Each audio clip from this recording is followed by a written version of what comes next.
Hello everybody, welcome back to the channel. I am the Inconsequential Runner and I want to share this thought with you. It may be a challenge if somebody wants to build this piece of tech. I think there is a piece of tech that we're missing out on, that isn't currently available, that we need. And it is this. It would be a sensor that sits between the tongue and the top of our foot.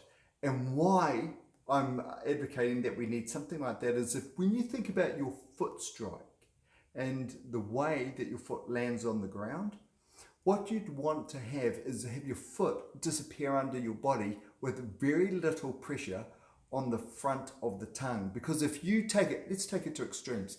If you're scuffing, for example, with your foot strike, there's a bit of a scuff. The greater the scuff, the more pressure your foot has coming forwards.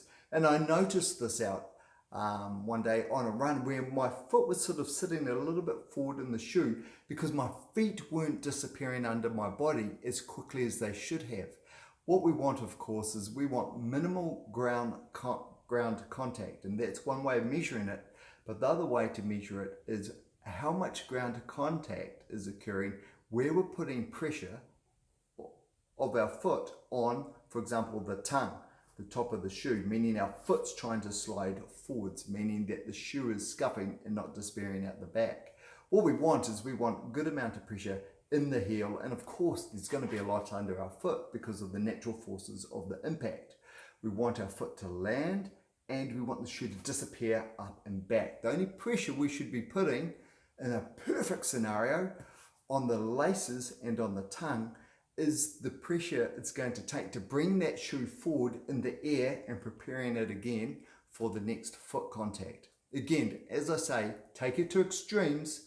If we have our foot landing and scuffing, that's when your foot wants to travel forward in the shoe. And what that's showing us is a lot of lost energy. So what we're looking at here is how do we build efficiency in our stride, not losing energy in our ground contact.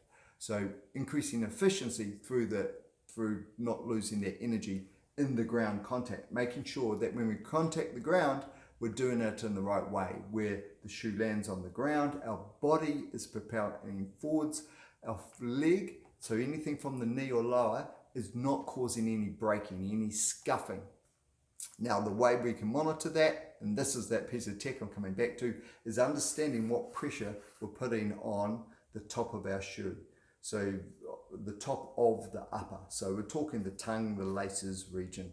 And we could potentially be looking at how far our toes move forward in our shoe. Now, of course, we can get around that actually occurring with lockdown, but what that doesn't do, a good lockdown doesn't improve our stride. So what we want to do by understanding that pressure is how do we improve our stride so the foot rolls under our body. We're not to whatever degree doing a little bit of scuffing. So if you know that this tech exists or where I might get it, or if you want to invent it, if you think this is a thing, it would be a pressure sensor that sits under the tongue and gives you average pressure ratings. And what you'd want to do is have that pressure come down over time. You want all the pressure coming through the heel, which you lift up and you push off, not the scuffing when your shoe lands. That's it. Let me think. Let me know, am I barking up the wrong tree on this? Is that pure madness? Or might we be onto something there? Let me know in the comments below. All right, thanks very much. Enjoy your next run and catch up with you in the next one.